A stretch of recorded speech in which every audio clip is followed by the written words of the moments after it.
All right, it's the next day and it's the moment of truth. About to see how it worked out. Here we go.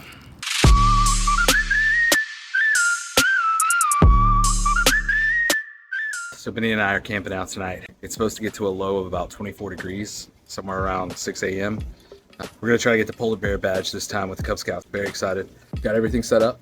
We've got 4 different cups set up strategically in different locations. Check this out. Right there. And then on the outside of the tent, and then as you saw on the inside of the tent, we've also got another. So plenty of chances to freeze the water and test this out. It's supposed to stay below freezing for about 4 to 6 hours, maybe even 8 hours, Lord willing, and the wind chill out here ought to help with it. So yeah, this will be a good dad-son camp out. I'm hoping he gets that polar bear badge. That is the goal tonight. We've used a bunch of blankets from inside the house, all the ones that Benny felt were the most comfortable. He's got that for extra layering. I definitely want to keep him warm tonight. I'm not really concerned with anything else, but making sure that he stays warm. For me, I've got my Enlightened Equipment 950 fill down sleeping quilt. It's kind of going to be a good test run for it because it's a 20 degree. So I really want to see, now that we're getting down to 24 degrees, will it handle that? Can it do it without having to run back inside the house? And that's why we set up so close to the house today.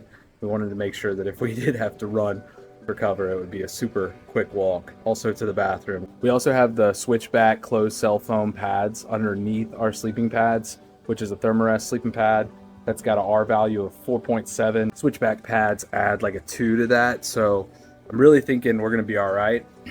I'm pretty pumped. It's a Sunday night, so that's the only crummy part. Got to go to work tomorrow, so I'm not excited about getting bad sleep. Also, we went to a skate park today.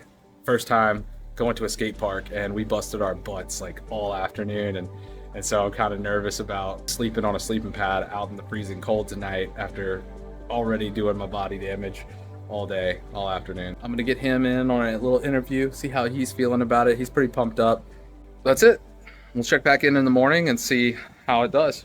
All right, it's about 8 o'clock and Benny and I are bundled up in the tent, and it's 37 degrees inside the tent right now. I'm about to get in my quilt, and Benny's got gloves, a beanie, some jammies, some double socks, I think. I've got thick socks, and I've got gloves and a beanie on.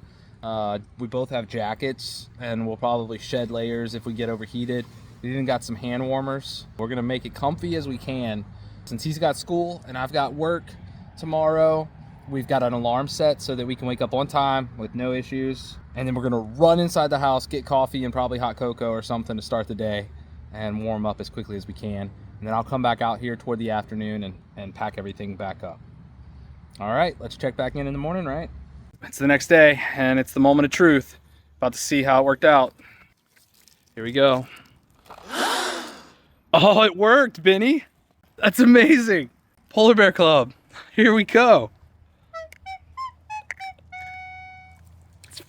So as you can see, it did not work out for us as planned, but we did camp out the entire night in the freezing cold. It just did not get cold enough to actually freeze the solo cup. And I don't know, maybe I was supposed to do a Dixie cup.